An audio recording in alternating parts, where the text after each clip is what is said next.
Hello. Oh, Hello. This it, is my second appearance on your podcast now. it's a boy Andrea with Marcel, and today we are going to record another podcast. Oh my god, clap in the chat.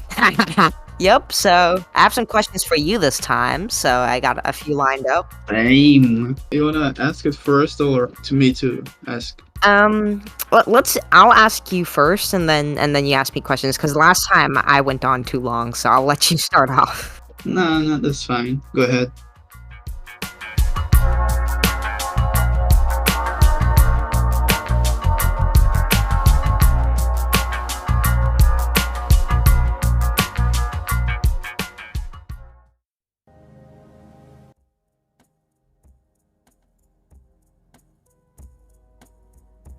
Okay, so if I pull this up, firstly, how did you discover Linux in the first place, and what got you into the world of free and open source software? Which was the second one? What got you into the world of free and open source software, and how did you discover Linux?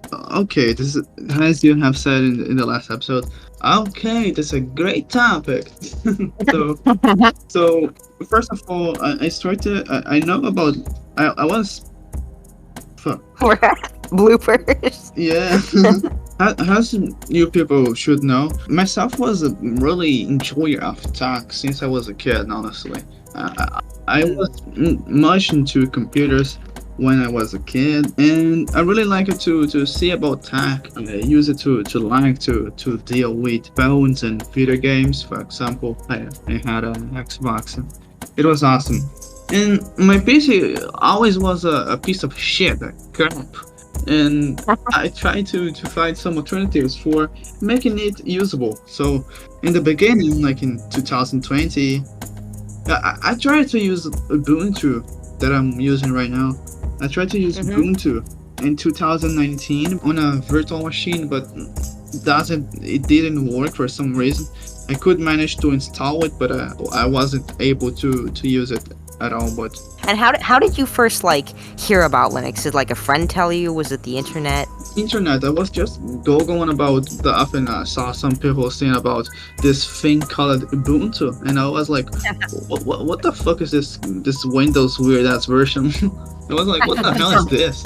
It was interesting. Like I was thinking like, oh, it is free. Yeah, but how it is free, but could be shitty. This was what I was thinking about in that time. I see. But then I just give it a fuck and was like, okay, I will be using Windows for now. And Windows were being shitty as it does. Yeah, and I was like, I need to find some alternatives. And then I started to deal with Windows modified ISOs that like Windows Ghost X-Factory. I don't think that you know it. I know. I don't know that one, but I know there's Atlas OS and ones like those. And then I was like dealing with this modified Windows versions, and it was good at the beginning, but they are really tweaked as a fuck. Like a lot of things are removed, and some things that were important to me, like the brain support and this kind of stuff. So I was like, yeah, it is good, but I need my stuff that is usually removed from. Then I tried to search for more alternatives because I was like, okay, Windows is awesome. I fucking love Windows at the time, but I can't fucking use in a computer without the stuff that I need. And then I'm figuring about all this Linux stuff. And then I was talking to a friend. His name is Clipitos, I guess. I don't remember. I don't talk to him. I was talking to him, and he was using at the time Linux Mint or Big Linux. I don't remember. Big Linux, the Brazilian KD Plasma Linux version. Right. He have said to me like, oh, you should check into Linux. Then it's really good. It's open source. It is fast, lightweight. And I was like, what the fuck is open source? But because it was like kind of weird, but I tried to. And in December 2022, it was the first time that I tried to use Linux for real on a real hardware. I tried Ubuntu, and it was awesome. Ubuntu is good. I mean, But Yep.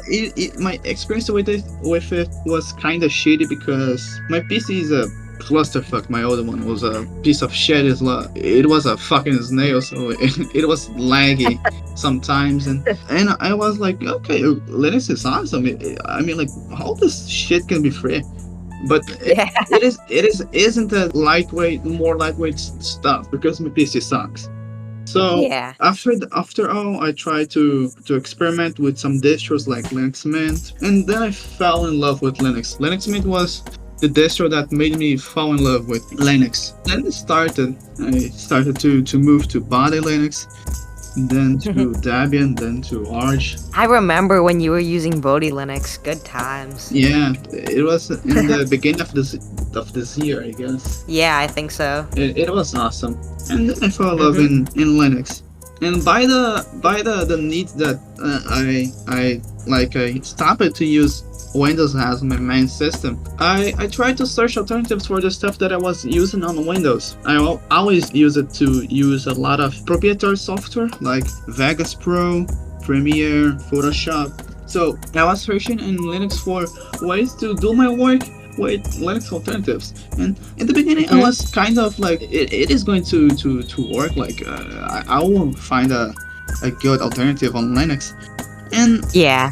it is kind of, it's gonna fuck it up because you always believe that you are not going to find a good alternative on Linux. And It does start like that at first. yeah, Yeah. it is kind of screwed up.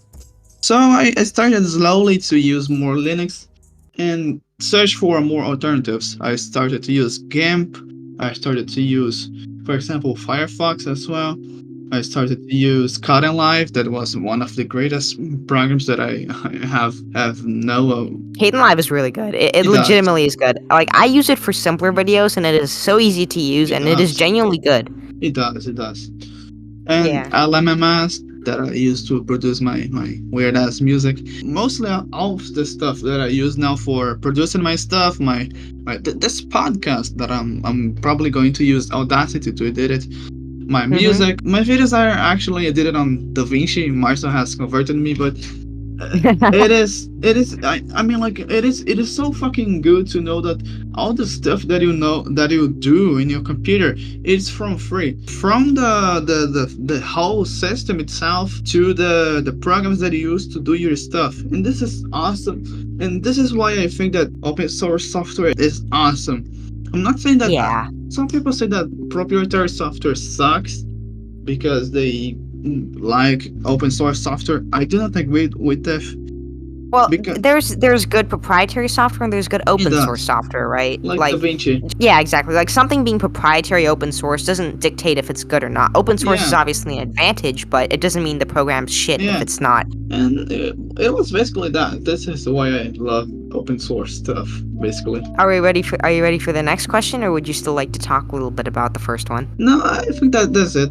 This is why I like Linux. I don't know if we kind of already went over this in the first question. What were your, like, first impressions of Linux? You liked it, right? It was weird, actually. And this doesn't have to mean like that was shitty.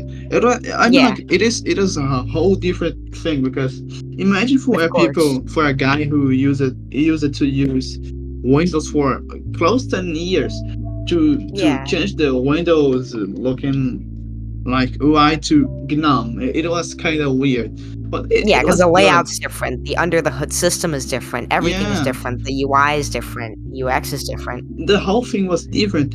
But for me personally, it was awesome, because I like it to look into the Linux things, to Yeah. see how to download .dap files, for example, how to extract tar.gze files. It was interesting to me, honestly, and Oh, Tarballs, my arch nemesis.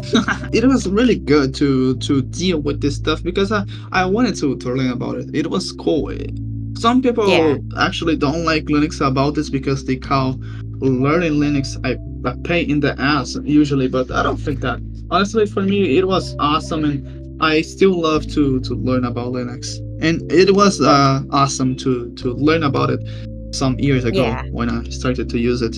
For me, like, learning Linux is actually, and learning in general is something I like because there's some people that kind of like, they hate learning something new. I'm more the type that loves changes. I love learning something new. I love trying new things. So if like a UI is different, I'm more likely to switch to a different UI than a UI that's the same. I know it's not common, but that's just how I am because That's cool. I just love trying new things, you know? That's just me. This is really cool, honestly. Yeah. Also, so are we done with that question, or is there still anything else you'd like to say on that? I think so. Okay.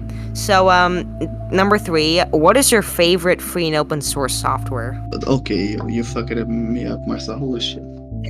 I got a lot of programs that I like a lot, but for mentioning, I love Firefox. You consider like KDE, it's Yeah, you could consider that free and open source software. The whole KDE ecosystem, I found it awesome. LMMS, it is kind of ugly, I know, but works for me. It works though. So just works for me, right? Yeah. Kden Live. Kind of live, yeah. Couldn't.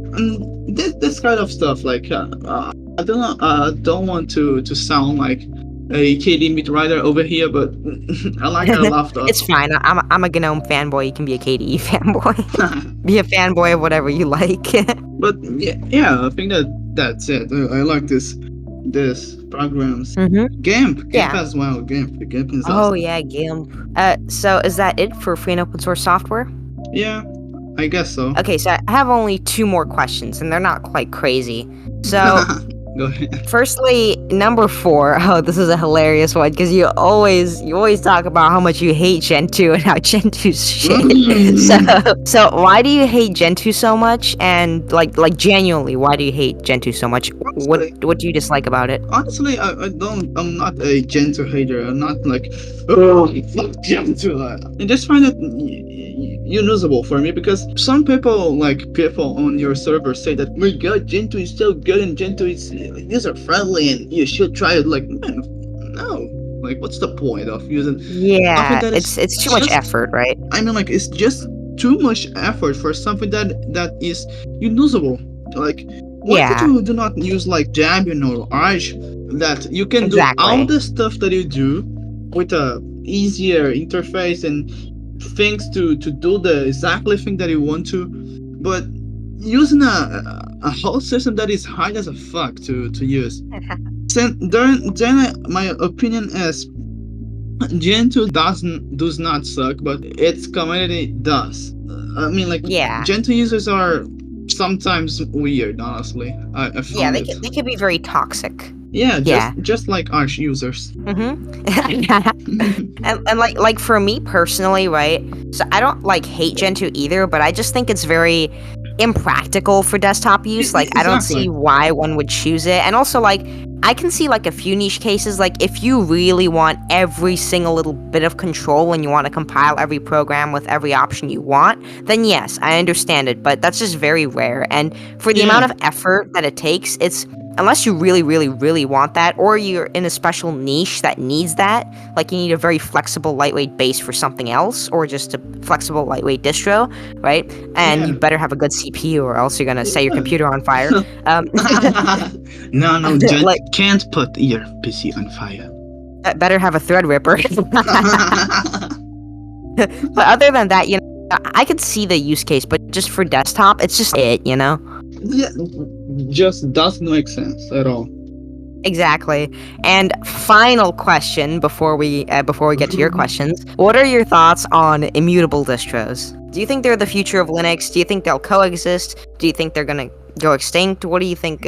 What are your thoughts on them? What are your opinions? By immutable distros, you mean like NixOS and this kind of stuff? Yeah, NixOS, Vanilla OS, Fedora Silverblue, GNU Geeks, immutable distros. Sincerely, I'm not a quite big fan of it, to be honest. I found it cool, like the whole idea behind it is cool, but I don't find myself using it because I found it unusable for me. I mean, like, I just don't need that.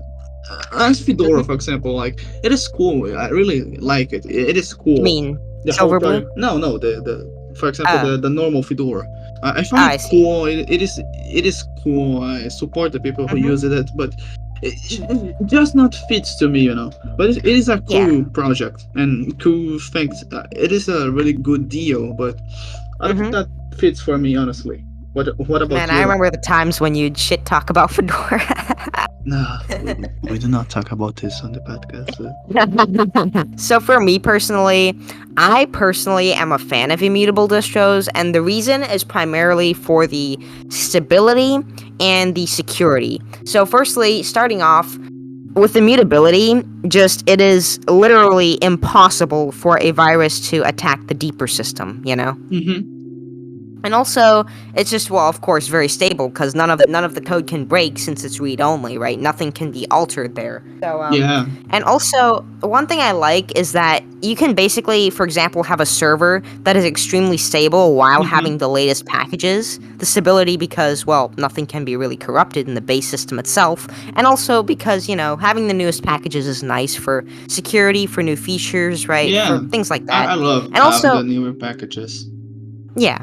And for me personally, so I think that immutable distros will kind of eventually, once they get better, take more market share from traditional distros, but I don't think traditional distros will ever go away. Like, there'll always be, I know for damn well that Debian is traditional and it's staying a traditional distro, right? That's not Mm-hmm. changing. And Yeah. there's always going to be people who want more control over their system and are going to choose these more traditional distros, right? So they're not going away anytime, right? I think they're going to coexist. I think immutable distros is more for like newbies or people who need serious Exactly. security, right? While traditional distros is probably more for people like myself who want more control over the Yeah. system, right? And want to make more tweaks and modifications. And that's not to say that you can't make tweaks and modifications on an immutable distro. Like, you Of can, course. but not to the base system, which is a good thing. But for some, like myself, I'd prefer to be able to do that because, Yeah. Same. if you're like intermediate or an expert and you're confident that you can avoid security threats more and stuff like that, I think Go ahead. that, I want a traditional distro. Mm-hmm. And also, so currently, immutable distros have the issue of not being able to install like traditional packages like deb files. And honestly, I see a simple fix for this. I think that immutable distros should create so they have a read-only directory for packages, right? For traditional packages, that ends read-only. That's why you can't install any. But I think they should make a separate read and write directory for packages in the home folder so that you can install those traditional packages just fine. And also, the benefit of them being in the home folder, right, is that they're in the user space instead of having root access, This makes sense. So, yeah, that's what I think. But none of them have really thought of that, except NixOS does kind of have traditional package support. But other than that, no other distro except for Nix and Geeks. But yeah, that's my thoughts. So, That's nice. so now let's get to your questions. Okay, now I got some questions for Marcel, and I think that they are cool. Marcel, if you were to create your own Linux distro, what would be its focus? So I kind of want it to be like an everything distro, but I guess primarily it would be focused towards newbies and intermediate users, people who want an immutable, strong, stable, and secure system, right? Much. And yeah, Like Gentoo. and also, bro, you're crazy. And also, maybe servers. So I'd make a server edition for servers and embedded devices, right? That doesn't have a desktop and Mhm. has less packages to be more lightweight. And yeah, That's that's it. that's what I do. I'd also maybe like add ways to install tarballs graphically with the button, because those things are so damn annoying. It's actually insane. And I'd add traditional package support along with immutability, because I think it's stupid not to be able to install traditional packages on immutable distro. But Yeah. anyways, that's probably going a little too far on that question. So shall we move on? Okay, then what is the biggest myth or prejudice about Linux that people should overcome? The biggest myth. Okay. Okay, so obviously there is a lot, right? And Mhm, there's of course. some worse, some better. Like, there's the myth that Linux is unhackable. While Linux is very secure, don't get me wrong, no operating system, at least right now, is unhackable, right? Yeah. So don't like expect that there's going to be no malware for Linux, because while it is very secure, much more secure than Windows and Mac OS, in fact, it's not unhackable, right? We're not there yet. I mean, we have already, there's like reports that we've kind of eliminated 70% of possible targets against Linux via a new software, and also we're moving to Rust, which is memory safe. And so Linux is eliminating a lot of these threats, right? And this other tool that I was talking about that eliminates 70% from what I heard of like threats that could happen is like to protect the memory from, you know, any leakages or, you know, any remote access attempts. But that's not the biggest myth, so, you know, because it's not too far off. Like, Linux is extremely secure. I think like especially with the biggest myth actually is like, Linux is hard to use. Yeah, so, of course, the security one, it's a myth, but it's not the biggest. I think this myth is that you need the terminal for Linux for everything, because you do not. You can, this myth annoys me to no end. It annoys me, because you do not need the terminal for everything in Linux. And, like, I'll comment that on YouTube videos, and people will say, oh, of course you do. What are you spitting this bullshit? Bro, I am the one who's used Linux for years, not you. You have no right to talk, okay? Linux does not require the terminal for everything. It's bullshit. It does not. There's very few things that it requires the terminal for, and those things are rare and probably not even going to be done by regular users. You do not need the terminal for at all. I get so upset when people make that news, like Linux users changing their wallpaper and then like Matrix guy hacking NASA. Like, fuck you, man. For real. Like, you know, I'm gonna just say it straight. Linux is easier to use depending on the distro. Okay, let's presume it's GNOME or even KDE, right? Probably the two most user-friendly desktop environments at the moment, right? And something like Fedora or Ubuntu, right? Yeah. Or even Debian for Tux's sake, right? I would say that it is 1,000 times easier to use than Windows, and I mean it. I'm serious. Like, I'm not joking. I would legitimately say Linux is way easier to use than Windows, because when I came to macOS, and macOS is known as the most user-friendly operating system out there, Linux was easier to use. It was easier to navigate, it was more efficient, and just easier to just flow around the operating system. Like, it's at least with GNOME, for me personally, I know for you, KDE is more your thing. For me, I've adjusted to GNOME's workflow, and I could just I could breeze around the system so easily, and everything is just so easy to use, arguably easier than macOS, even the operating system itself, and I would say it's way easier to use than Windows. It's a cluster frick. You know, Windows, the settings app, first is absolute flaming garbage, okay? I could not find anything without the search bar. That's not the case with GNOME, and even with KDE. And secondly, navigating Windows is just a pain in the ass. Getting used to that workflow, for me personally, GNOME is just so easy to just get around the system. Everything is right where you want it, and with KDE, I'm personally not a fan of traditional workflows, but KDE it's not that hard to navigate either. I'd say that, you know, it's actually easier as well. KDE is genuinely really easy to use, so is GNOME. So I'd say that, the myth that's the biggest and most dangerous and stupidest, okay, is you need the terminal for Linux, and Linux is difficult, and no, you don't. And I make a counterpoint. I'd make a counterpoint, and I'd say that Linux is easier than Windows and macOS. That's my counterpoint to that myth. So, and before I get into anything else, also another myth: Linux can't be used for gaming. It's not perfect yet. It's not perfect. There is not as much support as, like, for online example, games, Windows, for example. Yeah, but, you know, there is the, and also stupid kernel anti-cheat games, F you. Yeah. You know, kernel level anti-cheats are stupid. But yeah, like, not like you'd even want those. Those are literal spyware, get real. And they could literally wreck the, you remember CrowdStrike? That's what happens when you have an open kernel, so we don't want that. And, But like genuinely, I've had so many people tell me who are avid Windows gamers, right, that try gaming on Linux. They say gaming on Linux is better. I've had so many reports that tell me that gaming on Linux has more FPS, it's smoother, and it's a better overall experience. Now, of course, the funny thing about this is with emulated games made for Windows, running better on Linux. It just cracks me up.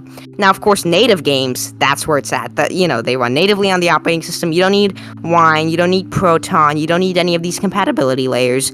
I just think that this you can't game on Linux is a huge myth that was true a little while back. Like, the most you could do is basic games. Playing on Linux, like in 10 years ago, I'd say it was absolutely not. It was a pain in the ass, honestly. But now you even have Valve, and Valve is an awesome company. Yeah. Valve backing Linux. They gave thousands to Arch. They're really backing Linux. I'm all for it. Like, go Valve. Awesome. But I just say and there's so many myths I could go into, but these are the ones that I'll mention for now. Since you said what's the worst one, it would have to be Linux is hard to use. That's the worst one. So yeah.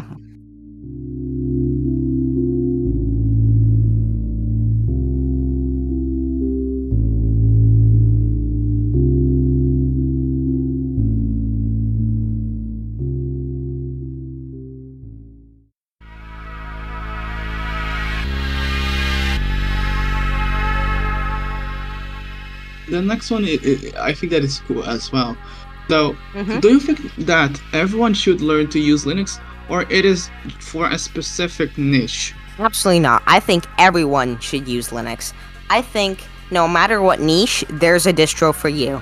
That's not the case with Windows, but that's the case with Linux. I think genuinely everyone should switch to Linux. That's my take. Windows is just like school. Like, it makes you learn the same thing for everyone, the same stuff. Like, no.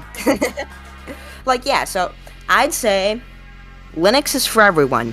There's not a single person that it's not for. It is for everyone. And if you think it's not, you probably haven't tried it or probably haven't tried the right distro. Linux is for everyone. That's mine. Okay. Fair enough. Not like it should be forced, obviously, but I just think everyone should try it, on their own will. I think they should try it, legitimately. Yeah, we should force people to use Linux. But use Linux or you go to the Gulag. Welcome to the Gulag. Windows user. I'm just kidding. But yeah, I think everyone should use it. Okay, good answer, actually. Now, I got one of the questions that I made that were one of my favorite, actually. Okay. Do you think Linux could be one day dominate the desktop market? What is missing for that to happen? Okay, so I actually have quite an opinion on this. I think that eventually, right, it'll take a lot of time though, at least a decade before it happens, that Linux could become the #1 operating system, but not yet. There are some things that need to be polished, in my opinion. Games, for example, some stuff in games. Printer support is really good, but it could be improved. Drivers in general, like actually, printer support and Linux were better than Windows for me, at least. True. But on Ubuntu, at least, I tried to connect my Canon printer, and that was just a whole clusterfuck. I have apps on one, and usually it is good. Yeah, for most printers, it should work completely fine. It was probably just a me issue with Ubuntu, but I've yet to check out. Yeah. But yeah, Cups is really good. I think primarily just how seamless it is with drivers and other things. On Linux it is mostly, but there are some that Linux could just be easier, right? Linux could use a bit more polish. So I think that more graphical utilities, more polish in general could be used, but we are most of the way there. There's not much else to improve. But what else? Honestly, I'm not entirely sure what else could be improved. We are a lot of the way there. Do you think that Linux it is user-friendly enough today?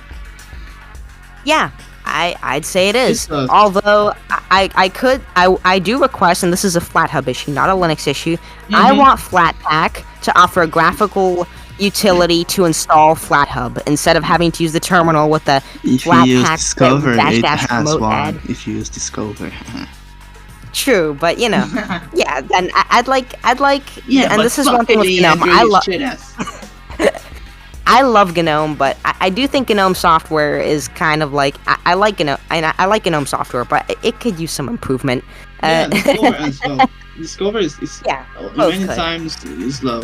Everything can be better actually, in Linux. Of course, everything can improve, and you can help do it with open source software. That's the advantage. Everyone can contribute. Merchandising. And no, you and no, you can't just you can't just like put malicious code because there is people checking the commits before they're committed. Obviously, it would be stupid if there wasn't. So, win-win.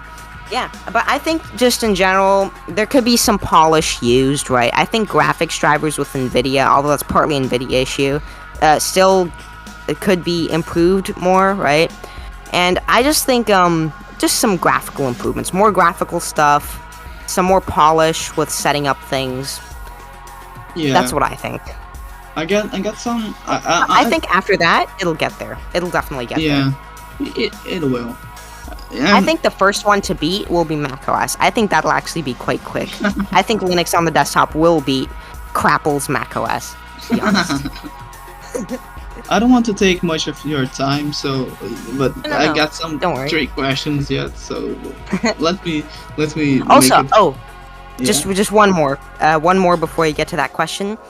And this is not really a Linux problem, but we need more creative programs to get to Linux. We need DaVinci Resolve to improve its Linux support, because yes, it's on Linux. As a normal program on Linux. DaVinci Exactly. on Linux is a clusterfuck. DaVinci Resolve on Linux needs a better installer, because you need the terminal so fucking much to install that shit. It's actually so fucking annoying. And it needs to... Yeah, shut up, bro. You use so many. Come on, man. Well, so, also, as I was... so DaVinci's installer... DaVinci, please add some window controls. It's Mesopotamian that you don't have them. And DaVinci, just, support more platforms better. Like, the installer, so as I said, the installer has this errors on Fedora and stuff, right? And on other distros, too. Like, missing package zlib is a bottomite moron. But, also... I think that DaVinci Resolve needs OpenH264 support, it needs libde265 support, it needs to support AAC. The myth is that, DaVinci can't support H264 on Linux because, licenses, whatever. Okay, explain to me how Kdenlive can do it. Have you ever heard of this thing called OpenH264? Or are you just stupid? Or do you just legitimately not want to look into that? Like, you have to be stupid not to know this stuff, I think DaVinci's developers, I love DaVinci, but they seriously need to look into OpenH264 and libde265 support. And I think we need more creative apps, because GIMP is great, but it's not as intuitive. Like, I wish it was way more intuitive than it is, to be honest. It's hard for me to figure out. So we need more creative apps. We need something also more powerful, like Photoshop, but maybe Affinity. I'd like to see Affinity on Linux. And I would also like to just see more of those types of apps, right? And some of our current apps, I'd like GIMP, LibreOffice to improve. Scribus needs some serious improvement. We just need more apps, to be honest. That's what I think. But although we have a lot, but we do need some more. Yeah. So, okay, we can finally move on to the next question. Kinda related to the last one question. If you could ask for any feature or innovation in Linux, what would it be?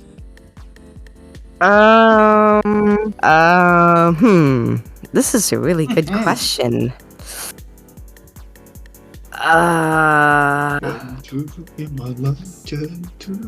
I have to think about this. I have to genuinely think about this. Because we already have most of the stuff that we want. I mean, okay.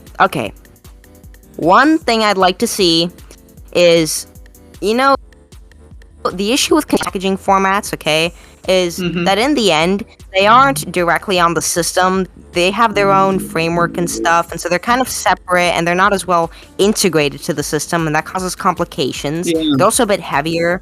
But the problem with traditional packaging formats is that every distro has its own repo, right? And, developers can't possibly, think about every single repo in existence and, every distro and stuff like that. And there's also many of those traditional packaging formats. And no, tarballs are not the solution. Tarballs are absolute crap to install for a newbie, even for myself. So, I think that we need a universal, native, traditional packaging format that is traditional. Like you could literally have the Linux kernel packaged with this format. Like it's a traditional format, nothing containerized, nothing that forces sandboxing. I think that should be a settings thing, not an apps format thing. And I think that there needs to be that this format needs to be supported directly by the Linux kernel somehow, right? In a way that every distro would support it, and that there should be a central repo for developers to port their apps to, instead of them having to port it to every single distro. This is awesome. And also, dependency hell, come on, we need a solution for that. Yeah. And we need the ability to have 2 versions of the same app installed at the same time. Windows has that, we don't. We need that. Yeah. So just those things. That's probably it, because we have everything else pretty much. Almost. This is really good ask. This is awesome. Thank you. So yeah. Yeah. And other one, more nuanced. Which area of technology do you think that Linux is most prepared to revolutionize? Oh my god, this was hard to say. Oh my god. Okay. Okay, so we've got Linux on the International Space Station. We've got Linux in the embedded device market, although we need to defeat the BSD guys. We need those devils out of there. BSD guys, don't come to me or I will punch you in the face. Pingies versus they have a devil icon for a reason. No, I'm just kidding. BSD isn't like that bad, right? Like, I like BSD, it's okay, but we need to defeat them. Although they're small fries, that could be easy. We need to also... So, embedded devices, though, we already got that. Servers, we have that. Desktops, okay, so... We need to still tackle the desktop, but we're mostly good there.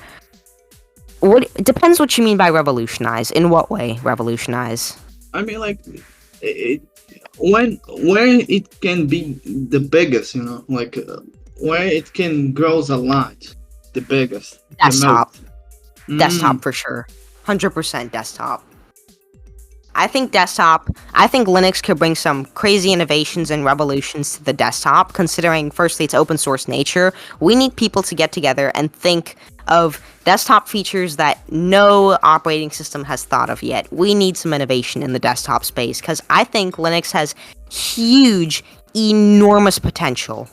And of course, another thing we need is more hardware manufacturers to offer Linux, because it's not that most people prefer Windows, it's just that Windows is pre-installed, right? And most people tend to use pre-installed software. That is, there's been studies for that. So, I think that we need that. I think that desktop is where we can hit the most. I agree with you, honestly. I really do. Yeah. For the last question... Okay. Do you believe that the open source philosophy will continue to be a driving force in the future of technology, and why do you think? Yeah. Absolutely. I think that the structure of open source software, right? The ability for everyone to be able to chime in and contribute and share their ideas and innovations and revolutionize, right? And really help bring Linux forward. The community is mostly what's brought Linux forward. Also, of course, corporations have, like Red Hat, have also contributed majorly. But the ability for the community to come together and build amazing software, and also to check the code for any spyware. So no open source app can be spyware, because right? And if it is, then why would anyone want to use it, right? Because they'd be able to see. I think that the ability to audit code, to be able to contribute, is absolutely vital. I really think open source software is vital to computers, and I think that it should continue to be a driving force because of how critical it is to innovation of the desktop, server, and frankly every field, and also the security aspect of it. Think about it. You have millions of people out there that can take a look at the code, find bugs, submit them, right? Submit security patches, or submit what they found for someone to make security patches. Linux has been so secure because of this. And also, of course, people can find vulnerabilities too, and if they have malicious intent. But I like to think more people than do not have. More people don't have malicious intent than do, in my opinion. And also, even if you do, right, have malicious intent, it's easy to find vulnerabilities in proprietary software as well, poking at it, using tools. But it's not easy to find spyware. It's not easy to also contribute to those projects because you can't, because they're proprietary. I genuinely think open source has so many great advantages, and I genuinely think that it should definitely be a driving force because of that, and continue to be. It does, because I think that Linux, it is small. It is small yet, but Linux should But be I will more. say, Yeah. there is one. Well, go ahead first. Sorry. No, I interrupted you. No, it's fine. Go But ahead, one, okay. Go ahead. One more thing is that open source seriously needs a business model, a model to make money, because it's absolutely critical. We really don't have a good one right now, so that needs to fix. That needs to be fixed, in my opinion. Of course, it should actually. Okay, so now go ahead. No, I wasn't going to say anything, honestly. Well, now I guess ready for the next question, or if there's anything else related to this question that you'd still like to know. It's just this, actually. The questions are done. Okay. Oh, they're done? Yeah, sadly. Alrighty. I would like to talk more, a lot more. Well, I love this discussion. I think genuinely that people could really, projects could seriously use these suggestions. I think Linux could seriously use them. You should be Red Hat Linux Enterprise President.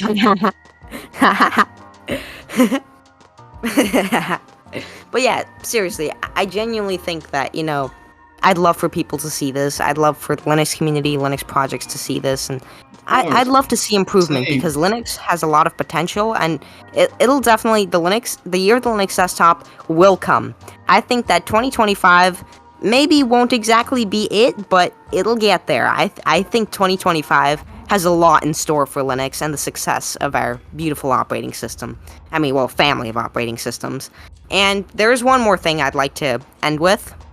Okay. Politics needs to stay out of Linux. Mm-hmm. There's people, there's left-wing people, there's right-wing people, both, trying to bring politics into Linux. This is not the place for it. This is not the place for ideologies, for politics, governmental politics, identity politics, any sort of politics.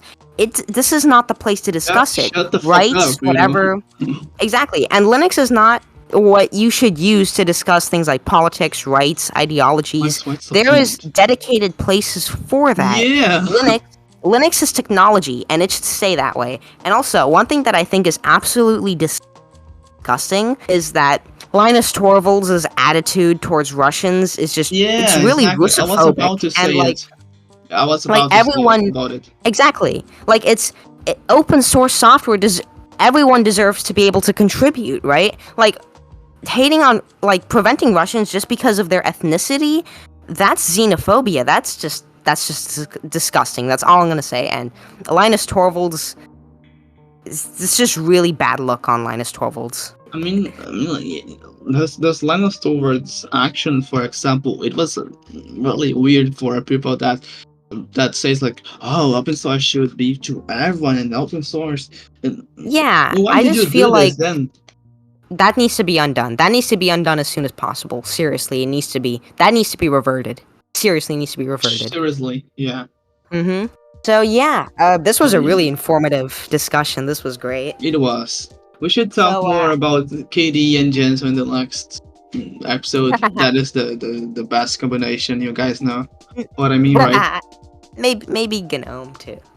Maybe other things as well. Let's discuss desktop environments more in the next episode. Well, let's go ahead. So yeah, it was kind of this, guys. I hope you guys really enjoyed it. It was a pleasure to record this with my great fellow Marcel. He has, if you didn't know, he has a channel on YouTube that talks a lot of tech, and of course on Linux that is called Penguinbyte. I will link it into the podcast description. Take a look. It is going to be a good thing for you. I mean, it is a really I work very hard on those videos. Fucking awesome channel. I mean it.